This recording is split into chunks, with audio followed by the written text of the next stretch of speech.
En el año 1763, Voltaire, uno de los padres de la Ilustración, escribe su Tratado sobre la Tolerancia, en el que dedica 3 capítulos enteros a cuestionar la persecución de los primeros cristianos, uno de los pasajes de la literatura cristiana al que mejor provecho le han sabido sacar los líderes de esta religión a lo largo de los tiempos.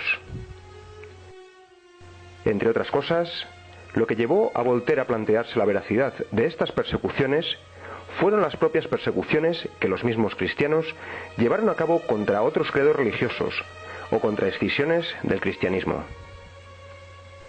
Uno de los acontecimientos históricos que más impactó a Voltaire fue la matanza de la noche de San Bartolomé, en el año 1572, conocida también como la matanza de los hugonotes, en la que los católicos franceses asesinaron a sangre fría a más de 10.000 calvinistas en todo el país, por considerarles una amenaza política para sus intereses. Voltaire se preguntaba, ¿cómo es posible que una religión que supuestamente sufrió una persecución tan cruenta se dedique ahora a perseguir y asesinar a miles de personas, simplemente por no comulgar con sus creencias? ¿No será el cristianismo una religión intolerante y violenta por naturaleza? ¿Y no será el carácter intolerante e intransigente de los primeros cristianos para con otros credos el causante de que algunos de ellos fueran ejecutados por las autoridades romanas? Unas ejecuciones que más tarde serían magnificadas y mistificadas por la literatura cristiana, con el objeto de hacer creíble la idea de que el cristianismo se extendió debido a su carácter de religión verdadera, y no por sus crímenes y tropelías cometidas contra otros cultos.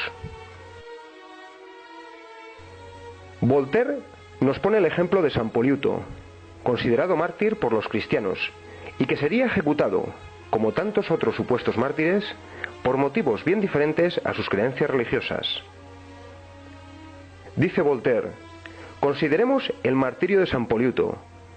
¿Fue condenado solamente por su religión?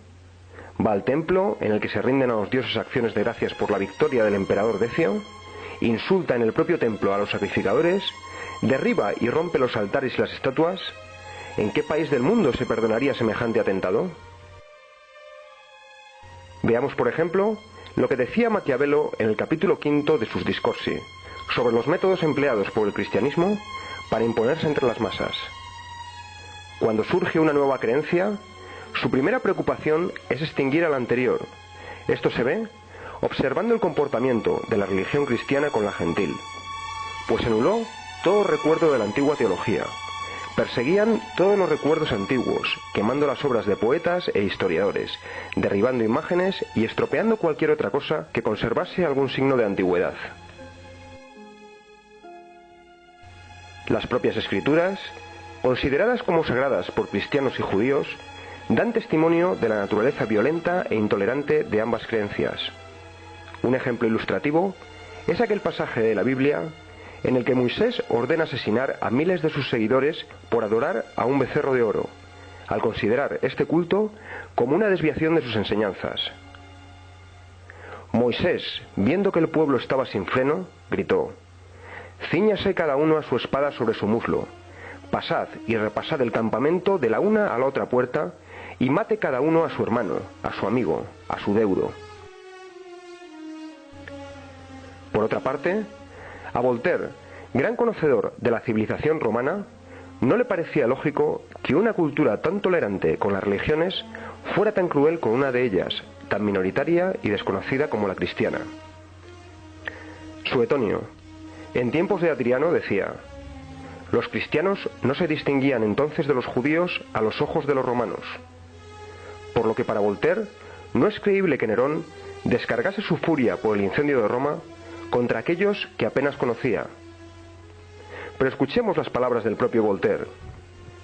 Entre los romanos, desde Rómulo hasta los tiempos en que los cristianos disputaron con los sacerdotes del imperio, no encontraréis un solo hombre perseguido por sus creencias. Cicerón dudó de todo. Lucrecio todo lo negó, y no les hicieron por ello el menor reproche. La licencia fue tan lejos que Plinio empezó su libro negando a Dios. Cicerón dice, hablando de los infiernos: «No hay viejo bastante imbécil para creerlo. Juvenal dice: los niños no creen nada de esto, y Séneca, en sus Troyanas: nada hay después de la muerte, la misma muerte no es nada. El gran principio del Senado y del pueblo romano era: solo a los dioses corresponde entender de las ofensas a los dioses. Voltaire concluye con el siguiente párrafo: no es creíble que hubiera nunca una inquisición contra los cristianos bajo los emperadores, es decir, que fuesen a sus casas a interrogarles sobre sus creencias. No se molestó por tal motivo a judíos, sirios, egipcios, bardos, druidas o filósofos. Los mártires fueron, pues, los que se levantaron contra los falsos dioses, no contentos con adorar al Dios en espíritu y en verdad, estallaron violentamente contra el culto general. Hay que confesar que eran intolerantes. Para Voltaire, pues, no fueron las creencias religiosas las que llevaron a algunos cristianos a morir a manos de los romanos, sino el carácter violento e intransigente de algunos fanáticos para con otros cultos. Era tal el respeto y protección de los romanos hacia los diferentes cultos religiosos que incluso llegaron a crear leyes para proteger a los cristianos de los judíos, pues estos no aceptaban la escisión que suponían aquellos. Por otra parte, tampoco parece muy lógico considerar al cristianismo como un culto perseguido por los romanos, cuando a principios del siglo IV Constantino la declara como religión oficial del imperio, que ante el imparable proceso de fragmentación del mismo, vio en la imposición a todos sus territorios de un culto monoteísta como el cristianismo un medio para frenar dicho proceso. El falseamiento de la historia siempre ha sido el medio empleado por el poder para imponer determinados sistemas de creencias útiles a sus intereses, y el mito de la persecución de los primeros cristianos es sin duda un buen ejemplo de ello.